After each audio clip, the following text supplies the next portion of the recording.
दर्शकवृन्द, ओमकार संचार अभियानले देशका कुना कुनामा पुगेर त्यहाँका धार्मिक एवं आध्यात्मिक गतिविधिहरूलाई निरन्तर रूपमा ओमकार ध्वनि बनाउँदै आइरहेको छ।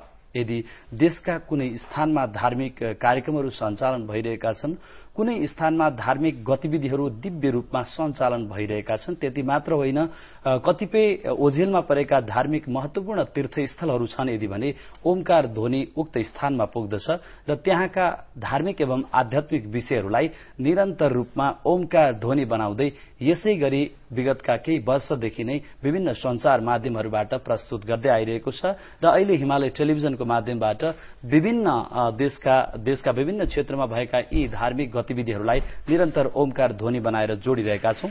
आजको यो श्रृंखलामा पनि हामी यहाँहरूमाझ ओमकार ध्वनिको यो दिव्य गतिविधि यसरी प्रस्तुत गर्न चाहन्छौं।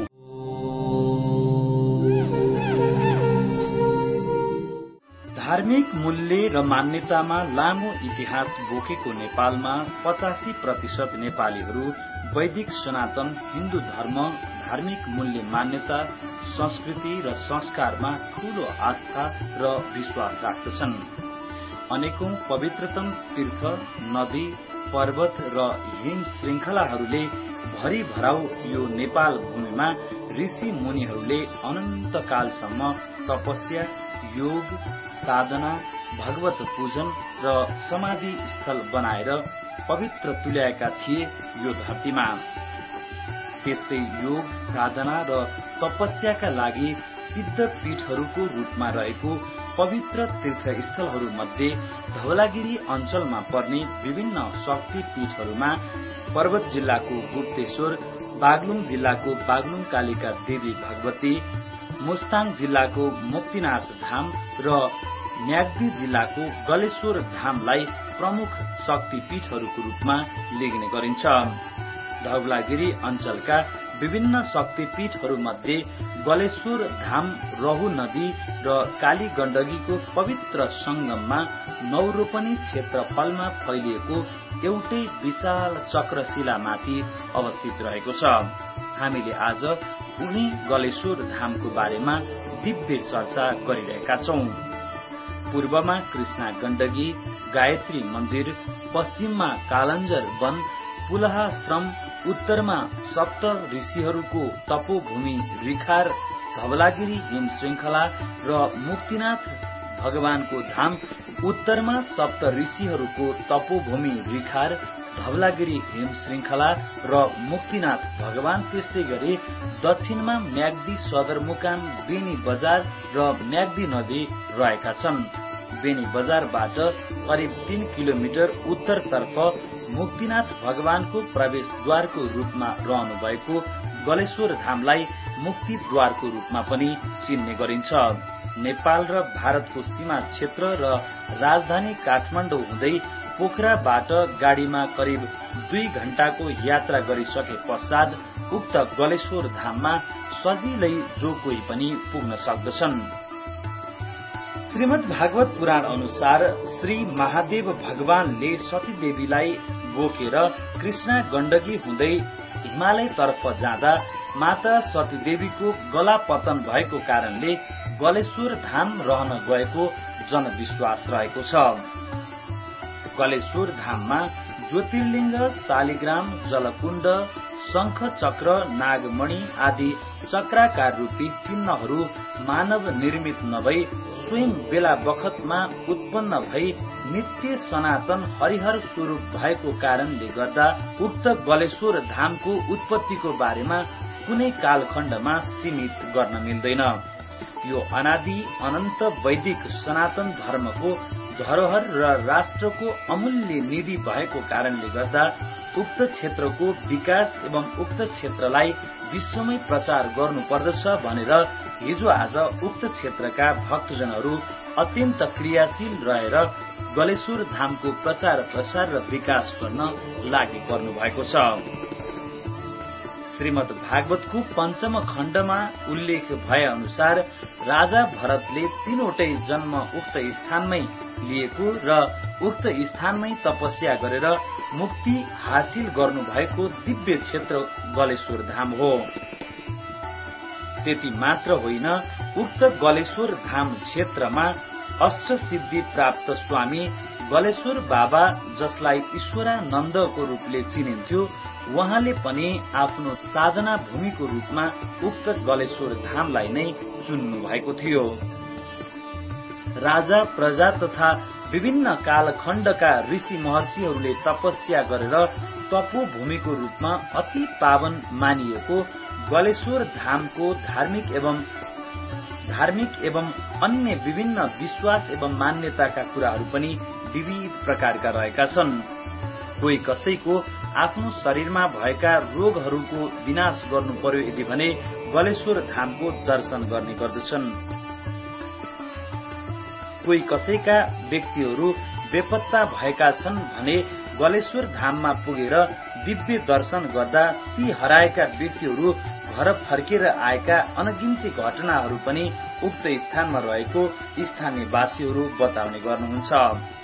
सन्तान, विद्या, द्रव्य प्राप्ति, त्यस्तै गरी अन्य विभिन्न प्रकारले मानव जीवन सफल बनाउनको लागि गलेश्वर धाममा पुगेर श्रद्धा भक्तिको साथमा पूजन गर्नाले समस्त व्यक्तित्वहरूले इच्छाएको कुराहरू प्राप्त हुने जनविश्वास रहेको छ।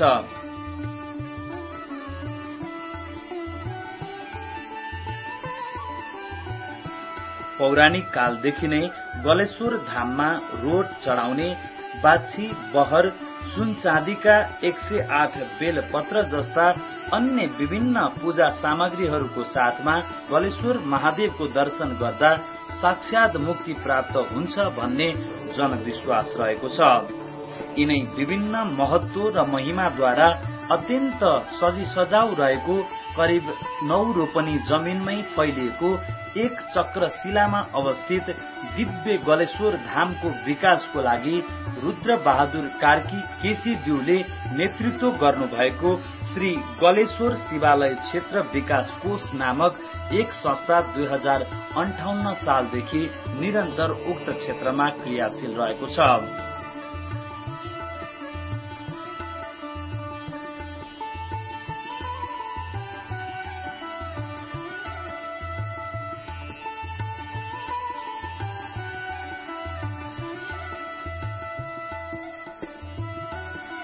ढुङ्गा टुसाउँदैन, उन्यु फुल्दैन भन्छन्, तर गलेश्वर चक्र शिलामा स्वयं टुसाएका देवी देवताहरूलाई सबैले देख्ने गर्दछन् र दर्शन गर्ने गर्दछन्।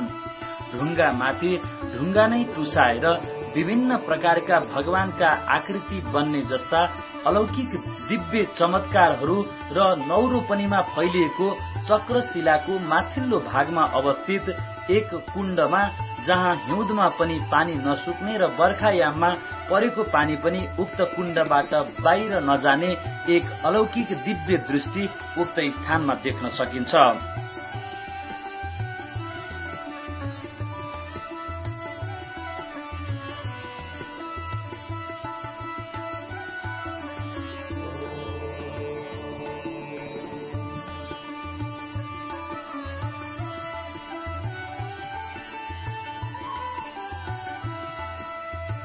साक्षात गलेश्वर बाबा गलेश्वर धाम म्याग्दी जिल्लाको एक अति पावन पर्यटकीय क्षेत्र हो र उक्त क्षेत्रको विकास गर्नुपर्दछ भनेर रुद्र बहादुर केसीज्यूको नेतृत्वमा उक्त क्षेत्रमा समिति गठन भई श्री गलेश्वर शिवालय क्षेत्र विकास कोषको नामबाट अहिले हरेक प्रकारका विकासका क्रमहरू अघि बढ़िरहेका छन्। एनआरएन यूके र एनआरएन का अध्यक्षीय समितिले उक्त स्थानमा वृद्धाश्रम, सभा हल, गौशाला आश्रम लगायतका अनगिन्ती सामाजिक सेवाका क्रमहरू अगाडि बढ़ाइरहेको छ। कोषकै विशेष सक्रियतामा एनआरएन यूकेमा रहनुभएका अध्यक्षज्यू उक्त गलेश्वर क्षेत्रमै रहनु भएको कारणले गर्दा एनआरएन यूकेको तर्फबाट उक्त क्षेत्रमा अति व्यवस्थित वृद्धाश्रम पनि निर्माण हुन लागिरहेको छ।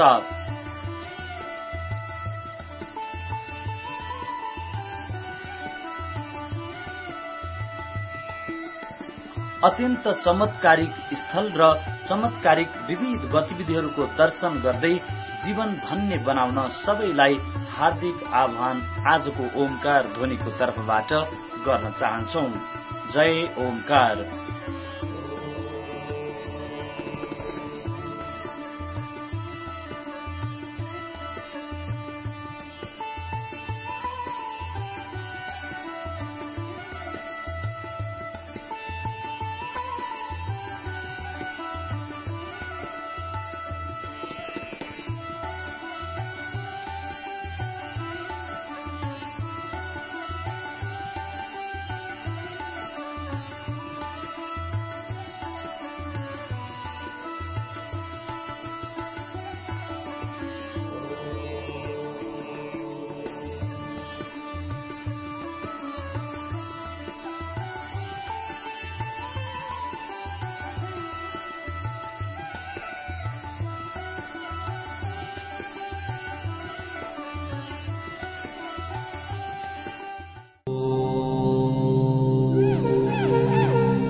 दर्शकवृन्द, ओमकार संचार अभियानले निरन्तर रूपमा धार्मिक एवं आध्यात्मिक गतिविधिहरूलाई विभिन्न प्रस्तुतिहरू बनाएर प्रस्तुत गरिरहेको छ। यसै क्रममा ओमकार संचार अभियानले ओमकार भेट वार्तामा विभिन्न धार्मिक एवं आध्यात्मिक क्षेत्रका व्यक्तित्वहरूलाई बोलाएर उहाँहरूका आवाजहरूलाई हामीले निरन्तर रूपमा प्रवाह गर्ने शुरूआत गरिसकेका छौं। यसै क्रममा आज हामीले हाम्रो देश नेपालको दिव्य धाम गलेश्वर धाम, यहाँहरूले सुन्नुभएको होला, म्याग्दी जिल्लामा पर्दछ गलेश्वर धाम। मुक्तिनाथ क्षेत्रको मुक्तिनाथ जाँदाखेरि मुक्तिनाथको द्वारको रूपमा पनि गलेश्वर धामलाई लिइन्छ। त्यति मात्र होइन, धौलागिरी अञ्चलका विभिन्न शक्तिपीठहरूमध्ये विशेष पीठको रूपमा पनि रहेको छ गलेश्वर धाम। उक्त गलेश्वर धामको बारेमा आज यहाँहरूमाझ विविध चर्चा गर्नको लागि गलेश्वर धामबाट एक अतिथिलाई हामीले बोलाएका छौं। गलेश्वर धामका अध्यक्ष हुनुहुन्छ रुद्रबहादुर केसीज्यू, उहाँलाई कार्यक्रममा हामी स्वागत गर्न चाहन्छौं। स्वागत छ यहाँलाई। धन्यवाद। मेरो पनि यहाँहरूलाई धेरै धेरै धन्यवाद र ओम नमः शिवाय। रुद्रबहादुरजी, हजुर निरन्तर रूपमा गलेश्वर धामको सेवामा लागिरहनु भएको छ, गलेश्वर धामको विकासको लागि पर्नु भएको छ। भनिन्छ मुक्तिनाथको द्वारको रूपमा लिएको गलेश्वर धाम, उक्त गलेश्वर धामको बारेमा केही त्यहाँको जुन बारेमा केही बताइदिनुहोस् न। अब यो गलेश्वर धाम म्याग्दी जिल्ला सदरमुकामदेखि 3 किलोमिटर उत्तर मुक्तिनाथ प्रवेश द्वारको रूपमा रहेको एउटा अति महत्वपूर्ण धाम हो। हजुर। र यो धाम ऐतिहासिक, पौराणिक, धार्मिक र पर्यटकीय दृष्टिले अत्यन्त महत्वपूर्ण धामको रूपमा चाहिँ नै अवस्थित छ। र यो धाममा भएर चाहिँ नै कृष्ण गण्डकी र रहु नदीको संगम स्थलमा यो धाम रहेको छ। त्यसको साथसाथै यो कृष्ण गण्डकीबाट उठेर 9 रोपनी क्षेत्रफलको एउटै विशाल चक्रशिला माथि भगवान श्री महादेवको ज्योतिर्लिङ्ग स्वयं प्रकट हुनुभएको छ। 9 रोपनीको एउटै शिला हो। 9 रोपनीको एउटै चक्रशिला गोलाकार रूपमा फैलिएको छन्। र त्यस्तो 9 रोपनीको चक्रशिला आजसम्म एसियामा कहीँ फेला नपरेको पनि त्यो तीर्थमा जाने दर्शनार्थीहरूले हामीलाई बताउने गरेका छन्। र यो चक्रशिलामाथि ज्योतिर्लिङ्गेश्वर श्री महादेव स्वयं प्रकट भएर विराजमान हुनुभएको छ। र त्यति मात्र होइन, त्यो चक्रशिलाको सबभन्दा उच्च भागमा एउटा जलभरा कुण्ड छ, जुन कुण्डमा कतैबाट बाहिरबाट पानीको स्रोत पनि छैन र पनि त्यो कुण्डको पानी जस्तै सुकै लामो खडेरी सुक्खायाममा पनि त्यो पानी सुकेर जाँदैन र जति सुकै लामो बर्सातमा पनि कुण्ड भरिएर बाहिर पानी नगएको इतिहास साँची छ। त्यो 9 रोपनीमा फैलिएको चक्रशिलाको माथिल्लो भागमा रहेको त्यो सबभन्दा माथिल्लो भागमा चाहिँ जलकुण्ड छ। हजुर। र त्यो जलकुण्ड चाहिँ मा भएको पानी चाहिँ कहिल्यै नसुक्ने। हजुर। र कहिल्यै भरिएर पनि बाहिर नजाने त्यसको एउटा विचित्रको विशेषता हो। र अर्को त्यसको साथसाथै चक्रशिला माथि ठाउँ ठाउँमा शालिग्रामहरू, शिवलिङ्गहरू, त्यसपछि श्री गणेश अनि के अरे अब शङ्खचक्र अनि नागमणि जस्ता आकृतिहरू स्वयं ढुङ्गा टुसाएर स्फोटित भएर चाहिँ त्यहाँ विराजमान भएका छन्। जुन कुरा जुनसुकै व्यक्ति, जुनसुकै दर्शनार्थी पनि गएर ढुङ्गा टुसाउँदैन, उन्निम फुल्दैन भन्ने जुन एउटा उखान छ, तर गलेश्वर धाममा ढुङ्गामाथि ढुङ्गा टुसाएर विभिन्न भगवानका आकृतिहरू त्यहाँ विराजमान भएर रहेका छन्। त्यो नै त्यो गलेश्वरको एकदम एउटा एकदम अद्भुत अलौकिक चिजहरू अलौकिक चिजहरू जस्तो त्यो ढुङ्गामा नै नयाँ नयाँ टुसा पलाएर आउने ढुङ्गामा नै नयाँ नयाँ टुसाहरू पलाउँछन्, नयाँ नयाँ किसिमका चाहिने आकृतिहरू देखा पर्छन्।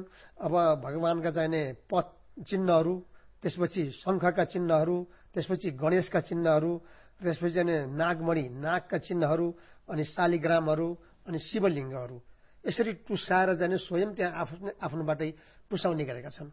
त्यो जस्तो कि अहिलेको समयमा पनि त्यहाँ त्यस्ता नयाँ नयाँ आकृतिहरू थपिँदै गइरहेका छन् कि पहिला केही कालखण्डमा त्यो थपिएको भन्ने होइन। सबभन्दा पहिले कुन कालखण्डमा भगवान गलेश्वर ज्योतिर्लिङ्गेश्वर प्रकट हुनुभयो भन्ने कुरो त मैले स्पष्ट रूपमा त्यो अझै फेला पार्न सकेको छैन।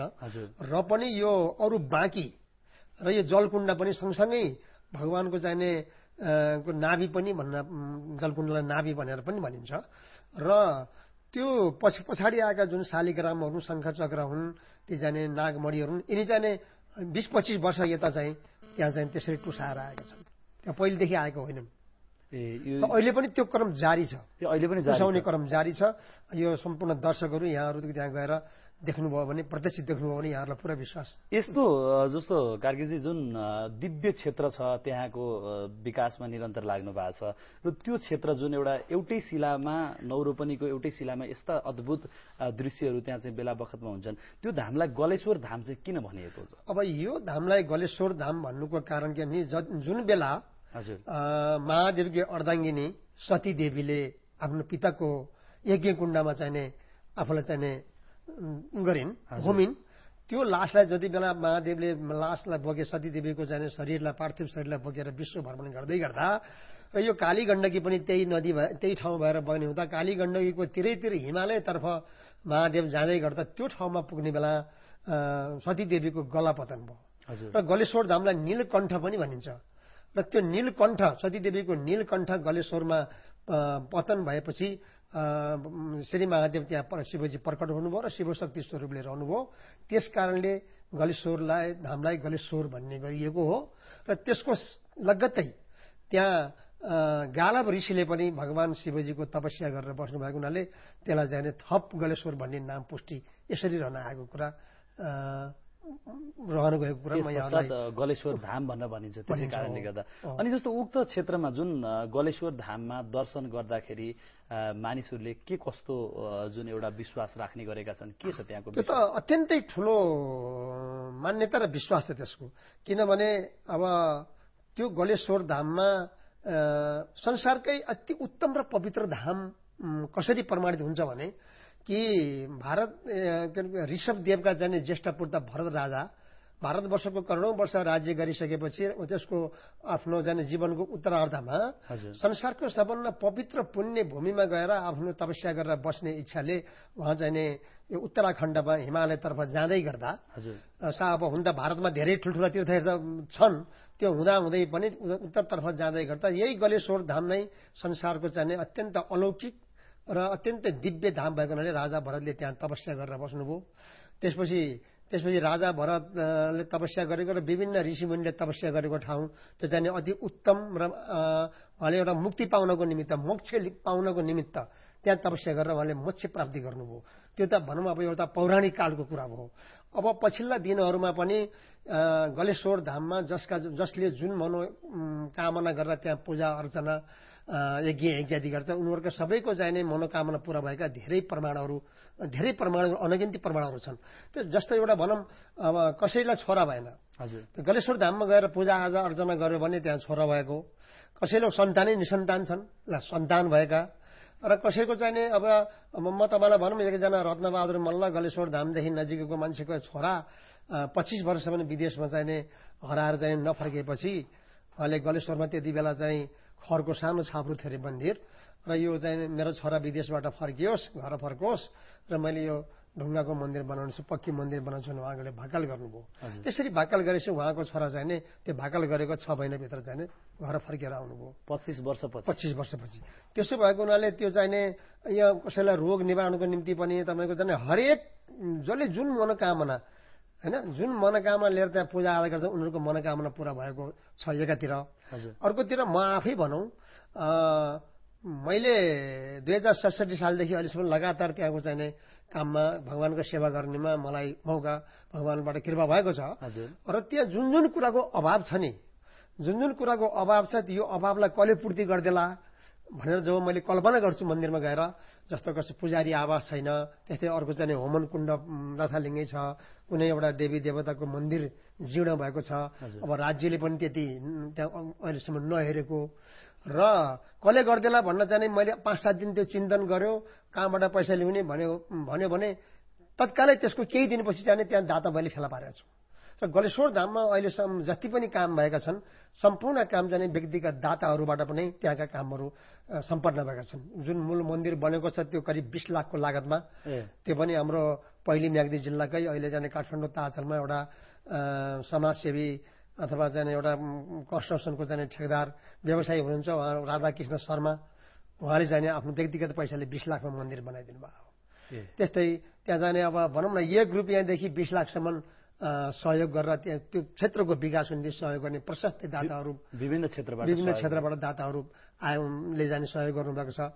त्यसपछि त्यहाँ यज्ञ गर्दाखेरि त्यत्तिकै रकम सङ्कलन भयो र यसरी चाहिने त्यसको विकासमा जाने अहिले ठुलो फड्को मारिएको छ। भनेपछि सबैजनाको जसले चाहिँ जे इच्छा कामना गर्छ भगवानले स्वतः पुर्याउँदै जानु भएको छ। स्वतः पुर्याएको चाहिँ प्रत्यक्ष म आफैलाई त्यो चाहिँ म व्यक्तिगत रूपमा नभएर त्यही क्षेत्रको विकास गर्ने क्रममा मैले धेरै कुराको चाहिँ मलाई अनुभूति भएको छ। मेरो आफ्नो व्यक्तिगत रूपमा भन्दा पनि म धेरै रोगले चाहिँ पीडित मान्छे हुँ र के अरे म त्यहाँ काम गर्न लागिसकेपछि म अहिले 66 वर्षको उमेरमा पनि मलाई असाध्यै एउटा जाने काम गरौँ भन्ने गलेश्वरको काम गरौँ भन्ने एउटा आत्मबल आउँछ, शक्ति आउँछ र कसैले मलाई ओहो यो यस्तो रोगी मान्छे बुढो भएर पनि अझै यत्रो जोस जाँगर छ भन्ने आउँछ। यो सबै भगवान गलेश्वरको कृपा हो भन्न मैले भन्छु। उनीको कृपाले म चाहिँ अनि जस्तो त्यहाँ गलेश्वर धाममा आसपासमा रहेका अन्य तीर्थमय क्षेत्रहरूका नामहरू केही छन्? अब यसको सबभन्दा गलेश्वर धामको पश्चिमतर्फ पुलस्ते पुलहसी बर्माजीका मानस पुत्र पुलस्ते पुलह ऋषिले तपस्या गरेको ठाउँलाई पुला आश्रम भनिन्छ। त्यो पनि विभिन्न धार्मिक चाहिने पुराणहरूमा शास्त्रहरूमा त्यो धामको बारेमा उल्लेख गरेको छ।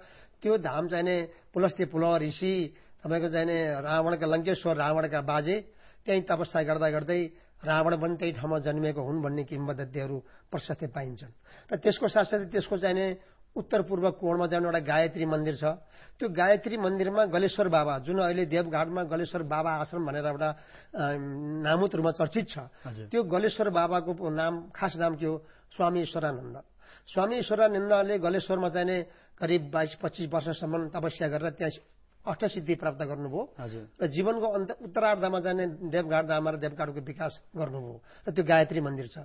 र त्यसको साथसाथै उत्तरपट्टि त सिधै मुक्तिनाथ भगवान भइहाल्नुभयो। त्यसको साथसाथै यसको चाहिँ अझ तपाईँको त्यहाँ रहु नदी र काली गण्डकी दुईटा नदीको सङ्गम स्थल भएकाले गलेश्वर धामलाई त्रिवेणी पनि भन्दछन्। र रहु नदीको शिखरमा सप्त ऋषिहरूले तपस्या गरेको रिखार भन्ने तीर्थस्थल छ। र यो के भनिन्छ त भन्नुहुन्छ भने त्यो काली गण्डकीको उद्गम स्थल दामोदर कुण्डलाई भगवानको शिर, मुक्तिनाथलाई मुख, गलेश्वरलाई गलो नीलकण्ठ, त्यसपछि हजुरको के अरे देवघाटलाई नाभि अनि त्रिवेणीलाई पाउ। भगवानको यो काली गण्डकीको कोरिडोर यसरी चाहिने त्रिवेणीसम्मको चाहिने हाम्रो नेपालको जुन भूभाग छ दामोदर कुण्डदेखि त्रिवेणीसम्मको भागलाई यो नामले पुकार्दाखेरि र गलेश्वरलाई नीलकण्ठ भगवान पनि भन्ने चलन छ। अति दिव्य क्षेत्र। जो म एउटा जिज्ञासा राख्न चाहन्छु, जस्तो त्यो कहिले पत्ता लाग्यो यस्ता कुराहरू जस्तो गला होइन माथि यो कुराहरू एउटा भगवानको स्वरूपको रूपमा चाहिँ बनाइएको छ, कहिले पत्ता लाग्यो होला यो कुरा? अब यो कहिले यही पत्ता लाग्यो भन्ने कुरो त कहीँ कतै मैले खोजनिधि गर्दाखेरि मैले फेला पार्न सकेको छैन। तर यो गलेश्वर भनेर हामी केटी छँदाखेरि पनि त्यहाँ चाहिने मान्छेहरूले भन्ने गरेको हामीले सुन्नमा आएको हो। र तर किन गलेश्वर भयो के भयो भन्ने कुरा चाहिँ त्यति बेला थाहा भएन। र पछि चाहिने आएर यो चाहिँ के भनेपछि यसको खोइनीति गर्दै जाँदाखेरि त्यहाँ सतीदेवीको गलापतन भएको, त्यहाँ राजा भरतले तपस्या गरेको, तपस्या गर्दा गर्दा राजा भरतले चाहिँ त्यहाँ एउटा मृगको पाठा उहाँको हातमा गण्डकी स्नान गर्दा उहाँको हातमा मृगको बच्चा आइपुग्यो। त्यो मृगको बच्चालाई पाल्दै जाँदाखेरि उहाँ मृगप्रति आसक्ति हुनुभयो र पछि गएर जाने मृग जाने वनमा जंगलमा गइदियो मृगको बच्चा र उहाँले मृगपट्टिको जानेले चिन्ताले गर्दा उहाँको त्यही जाने उहाँको जाने उहाँले मृत्युवरण गर्नुभयो र दोस्रो जन्ममा उहाँ जाने फेरि त्यही ठाउँमा जाने मृग रूप भएर जन्मनुभयो र मृग रूप जन्मँदै खेल्दै त्यही ठाउँमा त्यही वनमा त्यो वनदेखि त्यो गलेश्वर धामदेखि पूर्व पश्चिमको भागलाई कालाञ्जर वन भनिन्छ। त्यहाँ काला मृग खेल्ने भएको हुनाले त्यसलाई कालाञ्जर मृग भनिएको कालाञ्जर वन भनिएको र पछि जाने उहाँ एउटा जाने अष्टसिद्धि प्राप्त हुनुहुन्थ्यो। उहाँलाई जाने आफूलाई के थाहा भयो भने ओहो म त भरत राजा पवित्र ठाउँमा तपस्या गर्न आएको गलेश्वर धाममा म त मृगको बच्चापट्टि आसक्ति भएर म त अहिले मृग जुनी ल्याएँ अब मैले यो जुनी त्याग्न पर्छ भनेर उहाँले कालीगण्डीमा त्यो मृग योनिलाई त्याग्नुभयो। पछि गएर उहाँ जाने जड भरतको रूपमा जन्मनुभयो र जड भरतको रूपमा जन्मिएर पनि त्यही गलेश्वर धाममै उहाँले तपस्या गर्दै बस्दा राजर्षि रघुगणलाई एउटा दिव्य उपदेश लिनको निम्ति त्यही बाटो भएर हिँड्दै गर्दा त्यहाँ चाहिँ अब त्यो उहाँको राजाको चाहिने डोले एकजना बिरामी भएर अनि राजा भरतलाई जड भरतलाई बोकाउन लागियो। त्यो जड भरतले बोक्दाखेरि उहाँ त जड हुनुहुन्थ्यो कसैलाई टेक्न नै खाना दिए खान नपर्ने हिँड्न नपर्ने बोल्न नपर्ने र अब त्यो चाहिँ तामदानी बोकेर डोली बोकेर हिँड्दाखेरि त किरा फटेर टेकिने भयो। उनीहरूलाई तर्काउँदाखेरि जाने डोला जान हल्लियो र राजाले जाने राजा भरतलाई गाली दिनुभयो। त्यो राजा भरतले होइन राजा रघुगणले जुन किसिमको अपशब्द जड भरतलाई गर्नुभयो त्यसको जवाफमा जुन कुरा जड भरतले राजा रघुगणलाई दिनुभयो त्यही कुरा खोज्न राजा रघुगण पालेहरूलाई पाल्कीमा बोकाएर जाँदै थिए। त्यसो भनेर पछि राजा रघुगणले पनि राजा जड भरतबाट जाने त्यही दिव्य ज्ञान पाएको त्यो बेलादेखि यो तीर्थको महत्त्व अगाडि बढिरहेको छ। दर्शकवृन्द, आज हामीले नेपालको दिव्य धाम गलेश्वर धामको बारेमा त्यहाँका महत्त्व र त्यहाँ के कस्ता कर्महरू भइरहेका छन् यी विषयमा यहाँहरूमा आज निरन्तर जानकारी गराइरहेका छौं। यो छोटो ब्रेक पश्चात पुनः हामी यहाँहरूमा आज आउनेछौं ओमकार भेटवार्तामा।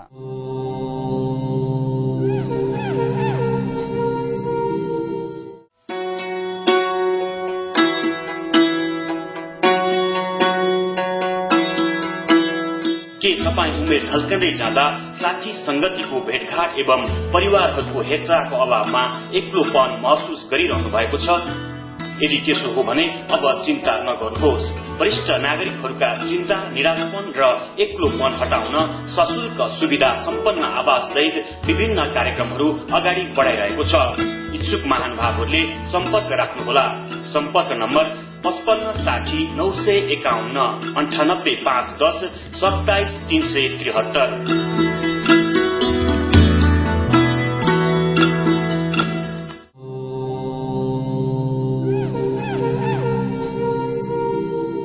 दर्शकवृन्द, साँच्चै नै आज हामीले ओमकार भेट वार्तामा गलेश्वर धामका दिव्य गतिविधिहरू र त्यहाँका विभिन्न विषयहरूमा चर्चा गरिरहेका छौं। गलेश्वर धामका अध्यक्ष रुद्रबहादुर कार्की केसीज्यू हाम्रो साथमा हुनुहुन्छ। पुनः उहाँतर्फै जान चाहन्छु। केसीजी, जस्तो त्यो गलेश्वर धाम अत्यन्त दिव्य धाम, यहाँहरूले त्यो महत्त्व बुझेर अहिले त्यसको विकास गरिरहनु भएको छ र त्यहाँ समिति अथवा त्यसलाई सञ्चालन गर्ने समिति कस्तो छ, कहिलेदेखि सुरु भएको छ? यो समिति त धेरै पहिलेदेखि समिति बन्ने त्यहाँ केही काम गर्ने हुन्थ्यो तर त्यसको व्यवस्थित रूपले हुन सकेन र जुन बेला 2053 सालमा म आफैले चाहिँ हाम्रो राधाकृष्ण शर्माजी जो अहिले ताजल बस्नुहुन्छ उहाँलाई अनुरोध गरेर जुन यो मूल मन्दिर बन्यो त्यो 53 सालदेखि यसको कर्मिक रूपले विकास हुँदै गयो र हामीले 2056 मा त्यहाँ एउटा तीर्थयात्रीहरू बस्ने मुक्तिनाथ जाने तीर्थयात्रीहरू बस्ने धर्मशाला पनि थिएन। 2056 मा चाहिँ नै हामीले त्यहाँ ठुलो महायज्ञ गर्यौं र त्यहाँबाट संकलित रकमले एउटा भव्य चाहिँ नै हामीले चाहिँ धर्मशाला पनि बनाएका छौं र त्यसपछि दुईलाई जाने अब ट्रस्टको रूपमा लानुपर्छ भनेर चाहिँ भन्दा राधाकृष्ण शर्माकै एउटा योजना अनुसार उहाँ चाहिँ एउटा एकदमै सामाजिक र धार्मिक मान्छे हुनाले उहाँकै योजना अनुसार चाहिँ हामीले त्यसलाई ट्रस्ट बनाइयो र 2058 सालमा हामीले ट्रस्ट दर्ता गर्यौं। 57 सालमा ट्रस्ट दर्ता गर्यौं र ट्रस्ट दर्ता गरेर ट्रस्ट बनाएर त्यसको चाहिँ एउटा हामीले एउटा गुरु योजना बनाएका छौं र गुरु योजना अनुसार त्यसले हामीले त्यो गुरु योजनालाई तीन चरणमा बाँडेका छौं। तत्कालीन गर्नुपर्ने काम र अल्पकालीन योजना, तत्कालीन योजना, अल्पकालीन योजना, दीर्घकालीन योजना र 2058 सालमै म त्यहाँको त्यो ट्रस्टको जाने पहिलो अध्यक्ष बने हो। तर यो बीचमा 58 सालदेखि 53-54 सालदेखि नै जुन जाने देशमा एउटा राजनीतिक द्वन्द्व चर्किँदै गयो र 58 सालदेखि यसले अर्को चर्को रूप लिँदै गएपछि अब हामी पनि त्यहाँ बस्ने अनुकूल वातावरण बनेन र त्यो अवस्थामा त्यो क्षेत्रको विकास हुन पनि गाह्रो, अलिकति अप्ठ्यारै परिस्थिति बन्यो। 2058 सालबाट चाहिँ यो जुन ट्रस्ट बन्यो। तर काम खासै हामीले जाने मैले 2060 सम्म त्यहाँ काम गरेँ र पछि मलाई अलिकति अब यो किन हो मलाई अलिकति उहाँहरूकोबाट अप्ठ्यारो पर्ने अप्ठ्यारो परिसकेपछि मैले त्यहाँ छोडिदिएँ र अरू साथीहरूले त्यसलाई चलाउनु भयो र पनि खासै त्यो द्वन्द्वको समयमा खासै एउटा राम्रो काम हुन सकेन। हजुर। र पछि म 2067 सालदेखि फेरि त्यो गलेश्वर शिवालय क्षेत्र विकास कोषको अध्यक्षमा म चयन भएँ र यसको चाहिँ फेरि पछि 2067 सालमा र 67 सालदेखि अब म निरन्तर रूपमा त्यहाँको समितिहरू यसको विकासको निम्ति लागेका छौँ। अनि जस्तो यहाँनिर म लिन चाहन्छु 2058 सालबाट फेरि बिचमा 60बाट रोकिनु भयो, फेरि पछि तपाईँलाई फेरि त्यहीँ गएर चाहिँ तपाईँलाई त्यहाँ चुनिनु र यसमा चाहिँ केबाट प्रेरित हुनुभयो त्यहाँ गएर सेवा गर्नको लागि? होइन, यो कस्तो भयो भने म्याग्दीमा म एउटा राजनीति मान्छे हुँ, राजनीति समाज क्षेत्रका आफ्नो मान्छे। अब यो माओवादी द्वन्द्वको समयमा युद्धको समयमा म प्रति उहाँहरूको अलिकति चाहिने हेर्ने दृष्टिकोण त्यति राम्रो भएन। त्यसपछि मैले जिल्ला छोडेर काठमाडौँ बसेँ र मेरो छोरी माइली छोरी अमेरिकामा काम गर्छिन् र छोरीले अमेरिका झिकाएपछि म मेरो श्रीमती सहित अमेरिका गयौँ र अमेरिकामा कस्तो भने अब सबै बिजी छोरी सुत्केरी हुने बेलामा त्यहाँ जाने हामीलाई बोलाइएको थियो र मेरो श्रीमतीले चाहिँ नि अब घरको काम गर्नु पर्यो, स्याहार सम्हार गर्नु पर्यो, मेरो केही काम छैन। त्यसपछि मलाई छोरी ज्वाइँले जाने एउटा त्यहाँ ठुल्ठुला हिन्दू मन्दिरहरू रहेछन् र इन्डियनहरूले बनाएका, नेपालीको पनि छ, नेपालीको भन्दा पनि हिन्दू मन्दिरहरूमा दिनदिनै प्रवचन हुँदो रहेछ अमेरिकामा। र म त्यो बिहान म खानापिना खाएर त्यो हिन्दू मन्दिरमा गएर बस्छु, त्यहाँ धेरै मान्छेहरूको ग्यादरिङ हुन्छ र विदेशीहरू अमेरिकनहरू पनि पुरा जाने हाम्रो भन्दा ठुलो टुप्पी राखेर कपाल खौरेर त्यहाँ जाने पलेटी कसेर त्यहाँ जाने प्रवचन सुन्न आएको मैले धेरै पाएँ। र त्यो दक्षिण भारतका जाने विद्वानहरूले त्यहाँ प्रवचन गर्दाखेरि बल्ल मैले गलेश्वरको बारेमा मेरो आँखा खुल्यो। किनभने उहाँहरूले जाने त्यो के प्रवचन गर्नुभयो भने मुक्तिनाथको बारेमा उहाँहरूले मुक्तिनाथको महिमा भन्नुभयो, काली गण्डकी जुन शालिग्रामी नदी भनिन्छ शालिग्रामी नदीको बारेमा त्यहाँ उहाँहरूले जाने बोल्नुभयो। त्यसपछि गलेश्वर धामको बारेमा राजा भरतले तपस्या गरेको, जड भरतले राजश्री रघुगणलाई जाने दिव्य उपदेश दिएको। भनेपछि आफ्नो गाउँ आफ्नो ठाउँको बारेमा चाहिँ अमेरिकामा गएर बस्दा पनि त्यहाँका व्यक्तिहरूले चाहिँ चर्चा गरिरहेको पाउनुभयो? हो, म त्यही गलेश्वर धाम रहेकै गाविसमा जन्मेको, त्यहीँ हुर्किएको, त्यहीँबाट राजनीति सुरु गरेर माथिल्लो पस पनि पुगेका मान्छे हौँ। तर मलाई गलेश्वर धाम एउटा तीर्थ हो, सामान्य भन्ने कुरो, मन्दिर हो एउटा सामान्य भन्ने लागेको थियो। र जब म अमेरिका गएँ र अमेरिका गइसकेपछि त्यहाँ जब मैले यसको महिमाको बारेमा सुन्दाखेरि म आफूलाई कस्तो लाग्यो भने ओहो, अब त्यहाँ त दक्षिण भारतमा त के भन्छन् त्यो गलेश्वर क्षेत्रलाई देखि मुक्तिनाथ क्षेत्रलाई भने कि त्यो क्षेत्रमा जन्मिएको मान्छे स्वतः मुक्ति हुन्छ भनेर त्यो क्षेत्रबाट चाहिने दक्षिण भारततिर गएका मान्छेहरूको चाहिने चरणको जल खान्छन् रे। म त गएको छैन र अब त्यहाँको उनीहरूले भारतीय विद्वानहरूले त्यो थामको चाहिने प्रशंसा गर्दाखेरि मैले आफूलाई म धिक्कार हो मेरो जन्म कि म आज जुन ठाउँमा जन्मेँ, जुन ठाउँमा हुर्केँ, त्यो ठाउँको मलाई केही महत्त्वै थाहा छैन।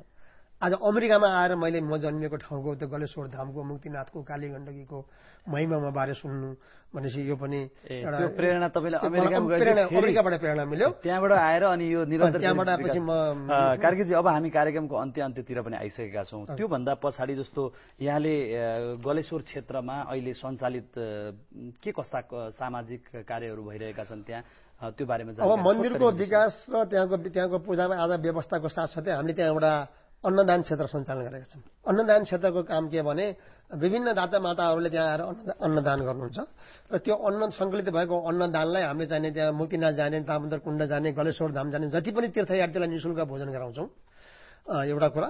अर्को कुरो जाने हामीले गलेश्वर धाममा यो पवित्र ठाउँ भएकोले धेरै ठाउँबाट वृद्धहरूको त्यत्तिकै त्यहाँ चाप छ। अहिले 45 जना वृद्धहरू र 10 जना एकल महिलाहरूलाई त्यहाँ तिनीहरू अलपत्र रूपमा बसेका थिए। म अध्यक्ष हुनुहुन्न पहिले अव्यवस्थित रूपले, र तिनलाई व्यवस्थित रूपमा तिनीहरू पनि एउटा संस्था दर्ता गरेर ज्येष्ठ नागरिक आश्रम दर्ता गरेर ती ज्येष्ठ नागरिकहरूलाई निःशुल्क भोजन, घाँस कपासको व्यवस्था गरेका छौँ र बस्ने व्यवस्थालाई शिवालय क्षेत्र विकास कोष, समाज कल्याण मन्त्रालय, जिल्ला विकासको सहयोगमा भर्खरै मात्र 50 लाख रुपियाँमा हामीले एउटा वृद्धाश्रम भवन निर्माण गरेर सम्पन्न गरेका छौँ। र अहिले फेरि त्यतिले नपुगेर हामी एनआरएन युके को चाहिने एउटा हाम्रो मेरै जिल्लाको चाहिने एउटा मेरो चाहिने आफ्नो भतिजो पर्ने केटा एनआरएन योगको अध्यक्ष योगेन्द्र केसी भन्ने अध्यक्ष उसलाई पनि हामीले त्यहाँको वृद्धहरूको लागि सहयोग गर्नुपर्ने भनेर अहिले एनआरएन योगीले 75 लाख रुपियाँ त्यो वृद्ध आश्रम बनाउनलाई भइरहेको छ, त्यो सञ्चालन गरेका छौँ। त्यसपछि जति पनि तीर्थयात्रीहरू गलेश्वर धाम जानुहुन्छ नि, हामीले एक रातमा 250 जना मान्छेसम्मलाई बस्न र खानाको व्यवस्था गरेका छौँ। त्यहाँ बस्नको लागि, त्यहाँ गाडी पार्किङको लागि, त्यहाँ चाहिने अब अरू जाने सुरक्षाको व्यवस्था र यी सबको व्यवस्था हामीले मिलाएका छौँ। त्यहाँ कुनै पनि तीर्थयात्रीहरू पूजाआजा गर्नेलाई कुनै किसिमको असुविधा हामीले नहोस् भन्ने किसिमले त्यसको निःशुल्क भोजनको व्यवस्था पनि गरेका छौँ। सेवामूलक कर्महरू त्यहाँ नित्य भइरहेका छन्। जस्तो यहाँले 75 लाखमा त्यो वृद्धाश्रम बन्दै छ भन्नुभयो, छोटकरीमा बताइदिन्छु। जस्तो यहाँको आर्थिक अवस्थाहरू कस्तो छ? होइन, हाम्रो गलेश्वर धामको आर्थिक अवस्था वास्तवमा केही पनि छैन। त्यसको 125 रोपनी पहिली जग्गा रहेछ, गुठी जग्गा, त्यो सबै रहेकरमा दर्ता गरेर त्यो गुठी संस्थानमा आइसक्यो र गुठी संस्थानमा मैले धेरै खोइनिति गर्दा त्यो कतै पत्ता लाग्दैन, केही सहयोग भएको छैन। र त्यहाँको मेन आम्दानी भनेको जुन श्रद्धालु, तपाईँ हामी गएर श्रद्धालु भक्तजनले जति भेटी चाहिने गलेश्वर धाममा चढाए, त्यही चढाएको भेटी नै यसको मुख्य आय स्रोत हो।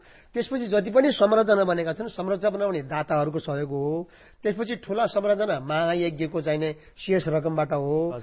अहिले भर्खरै यो 2-3 वर्ष भयो मैले हाम्रो समिति, अहिले वर्तमान समितिको प्रयासमा नेपाल सरकारको संस्कृति तथा पर्यटन मन्त्रालय, समाज कल्याण मन्त्रालय र भवन तथा आवास मन्त्रालय, यी विभिन्न ठाउँबाट जिल्ला विकास समिति, यिनीहरूबाट चाहिने केही रकम चाहिने हामीले वर्षेनी चाहिने ल्याउने चाहिने एउटा परम्पराको सुरुवात भएको छ। त्यो व्यवस्था पनि गरिएको छ। अहिले त्यो जुन सदरमुकाम गलेश्वर बेनीदेखि गलेश्वरसम्म बाटो अति अस्तव्यस्त छ।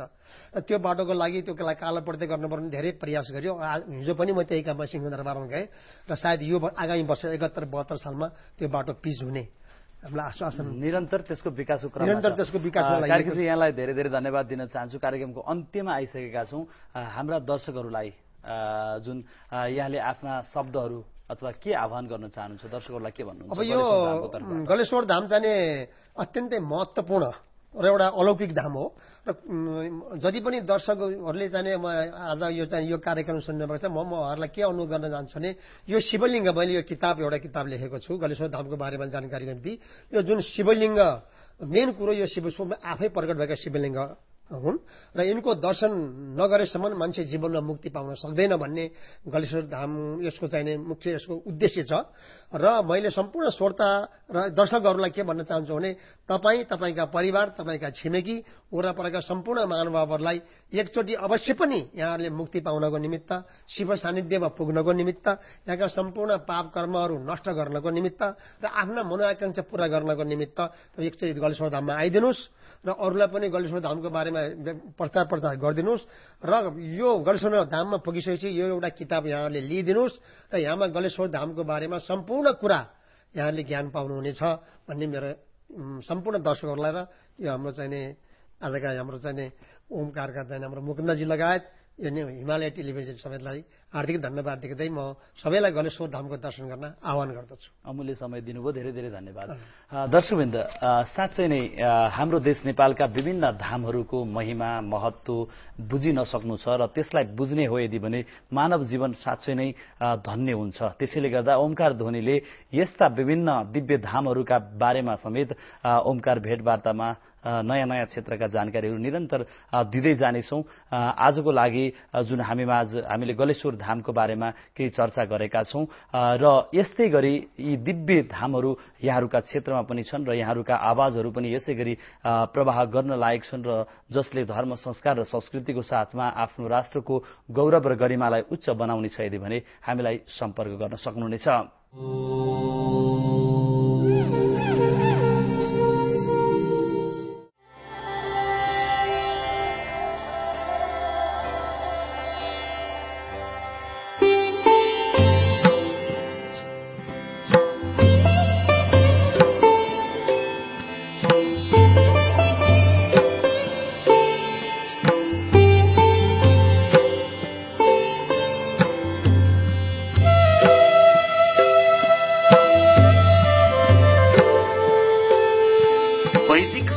हिन्दू धर्म संसारमा सबैभन्दा जेठो सुसंस्कृत मानव दर्शन हो,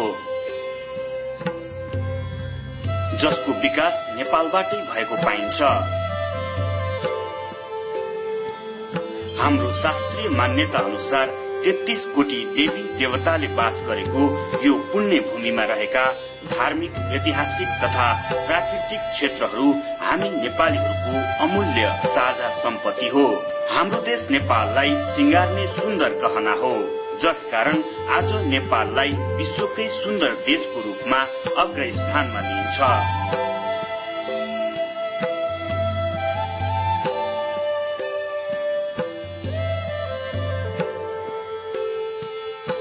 देवादी देव महादेव श्री पशुपतिनाथ भगवानको आशीर्वाद रहेको यहाँ अनगिन्ती धार्मिक पर्यटकीय तीर्थमय क्षेत्रहरू विराजमान रहेको पाइन्छ।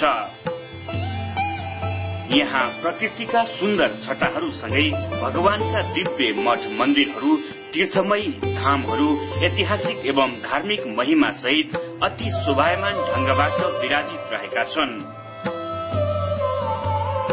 अनगिन्ती धार्मिक पर्यटकीय क्षेत्रहरूले सुसज्जित भएको यस देशको महिमालाई अझ उच्च बनाउने क्रममा सारा ओमकार परिवारहरू तथा सम्पूर्ण नेपालीहरूको आस्था र गौरवको रूपमा परिचित रहेको छ केदारनाथको शिरोभाग डोलेश्वर महादेव मन्दिर।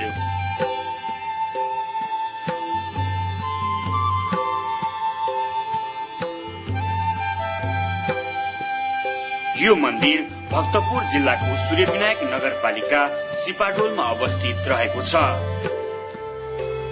यस मन्दिरलाई 2066 साल भाद्र 6 गते भारत उत्तराखण्ड केदारनाथका पीठाधीश रावल पदवी भीमा शंकर लिंग शिवाचार्य महास्वामीज्यूले विधिवत प्रमाणित आधारमा केदारनाथ भगवानको शिरोभागको रूपमा घोषणा गर्नुभएको थियो, जस अनुरूप डोलेश्वर महादेव मन्दिर केदारनाथको शिरोभागको रूपमा विधिवत पूजन हुँदै आएको छ। यस मन्दिरलाई हिजो आज केदारनाथ धामको रूपमा विकास गर्ने दिव्य कार्य अगाडि बढाइएको छ।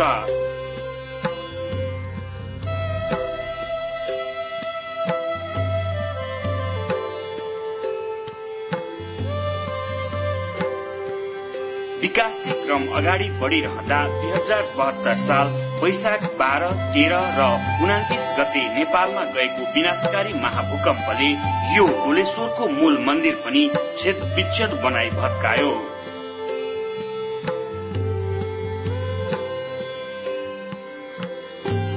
हाल यस मूल मन्दिरलाई पहिलो प्राथमिकतामा राखी निर्माण कार्य अगाडि बढाइएको छ। करिब 5 करोड़को लागतमा बन्ने अनुमान राखी हाल मूल मन्दिरको संरचनामा नेपाली शैलीद्वारा निर्माण कार्य तीव्र रूपमा अगाडि बढाइएको छ। गुरुयोजना अनुरूप केदारनाथ धामको रूपमा यस क्षेत्रको बृहत्तर विकास गर्ने क्रममा मूल मन्दिर साथसाथै वरिपरिका सकल, पाटी, भान्साघर, अन्य मठ मन्दिरहरूको साथै अन्य भौतिक संरचनाहरू पनि निर्माण कार्य सँगसँगै अगाडि बढाइएको छ। यस केदारनाथ धामको विकासमा पूर्ण रूपमा भक्तजनहरूकै साथ र सहयोग रहने हुँदा इच्छुक व्यक्तित्वहरूलाई सहयोगको लागि मन्दिर संरक्षण समितिले हार्दिक आह्वान गरिरहेको छ। यहाँ नित्य रूपमा 3 प्रहर पुजारी गुरुज्यूहरूद्वारा केदारनाथको शिरोभाग डोलेश्वर महादेव भगवानको पूजा अर्चना हुने गर्दछ। 2066 साल भाद्र 6 गते यसै क्षेत्रबाट शुरू भएको ओमकार ध्वनि कार्यक्रमले यस क्षेत्रको विकासको लागि आफूलाई निरन्तर समाहित गराइरहेको छ। बेला बखतमा यस क्षेत्रको विकासको लागि हुने विभिन्न धार्मिक अनुष्ठानहरूमा अन्य धार्मिक संघ संस्थाहरूसँग हातेमालो गर्दै ओमकार ध्वनिले आफ्नो अग्रणी भूमिका निर्वाह गरेको छ। यस क्षेत्रको महत्वलाई अझ उच्च बनाउन 2071 सालको महाशिवरात्रि पर्वको दिनदेखि प्रत्येक हप्ताको सोमबारको साँझमा सँगै कलकल बहेकी विमला गंगा एवं भगवान केदारनाथको दिव्य आरती पनि शुरू गरिएको छ।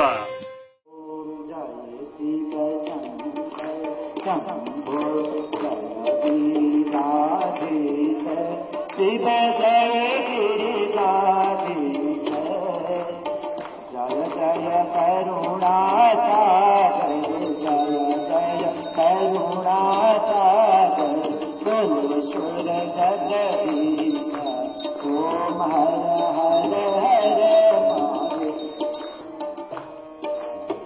गिरि कैलास निवास छन गण छन सहचारी शिवा गण छन सहचारी मुंडमाला चदलामा मुंडमाला